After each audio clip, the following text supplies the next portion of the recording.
We got some teases about where God of War will go next after Ragnarok. Game director Eric Williams appeared on a couple of spoiler casts where he shared some very interesting Ragnarok development info that I will discuss here. But perhaps more interesting is that he also hinted at the fact that there are already clues in Ragnarok for the next potential mythology, and I am curious about your take on this as well. Ragnarok sold 5.1 million copies in the first week, so it's obvious that we get more God of War, and now we are one step closer to figuring out what that will look like. But there are spoilers for the entirety of God of War Ragnarok in this video, obviously, so come back later if you haven't finished the game yet. But if you are curious about what's next for God of War, then totally leave a like, subscribe for more videos on the series, and let's go. Before we get into some details on the ending of the game, and specifically things that happen after the ending, game director Eric Williams also mentioned a lot of interesting details about the game's opening, and specifically the fight with Thor. The fact that he is left-handed was a very deliberate choice to throw your timing off, for instance, as pretty much all your other opponents are right-handed. And we almost didn't get that moment where Thor uses Mjolnir as a defibrillator to bring Kratos back to life, because the game's engine caused a lot of issues for that particular moment. So pretty much as soon as Eric threatened to have it removed, someone came in to fix the problem, and now we have this amazing fake out death that I think is one of the more memorable moments in the game. And there is even some foreshadowing at moments much later in the game, such as the fact that Kratos tries to kill Thor by dropping the Spear of Tyr's statue on him, which is the weapon that eventually kills Thor in the end. After watching these interviews, I really got in the mood to play through the game a second time with all this knowledge. And that is true for the post-main story quests too, as there are a lot of secrets hidden by Sony Santa Monica in there. Apart from the fact that I wish more encounters were replayable, I really love the post-game overall. There is a ton to do, it feels super high quality, especially the crater area in Vanaheim, and the characters just continue with their lives. Like, you can see what they are doing after that big ending, and well, as you might expect, this also teases some things regarding the future of the franchise. You can't end and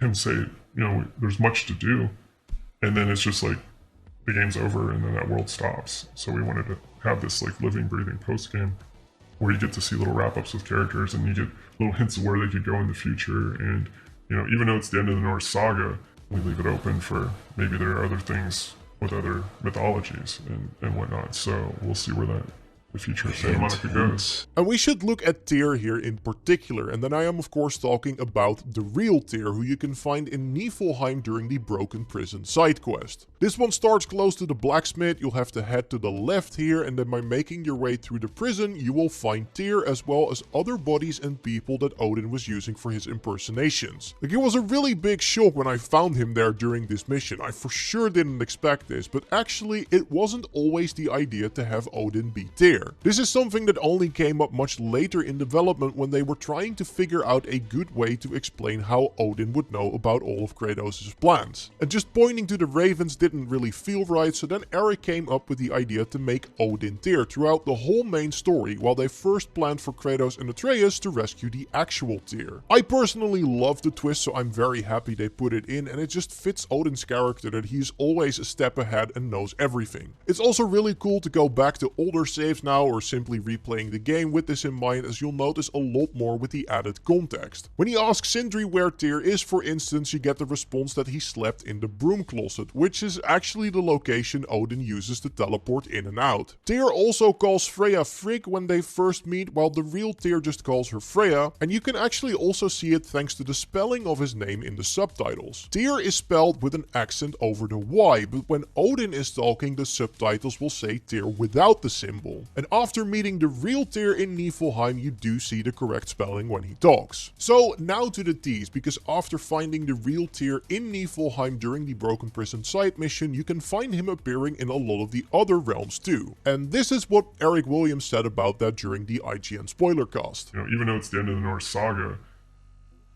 we leave it open for maybe there are other things with other mythologies and whatnot. So we'll see where the future of Santa Monica goes. Now, I mean, if you pay attention to Tyr, I mean, there's a reason why he does the 6 animations that he does at the end of the game.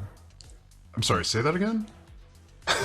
So again, he is referring to the different realms where you can find Tyr. I will share the locations in a moment, as well as what it could mean, because he is definitely teasing something here. So there's like 6 different places he is. But, Okay, so he's in but six.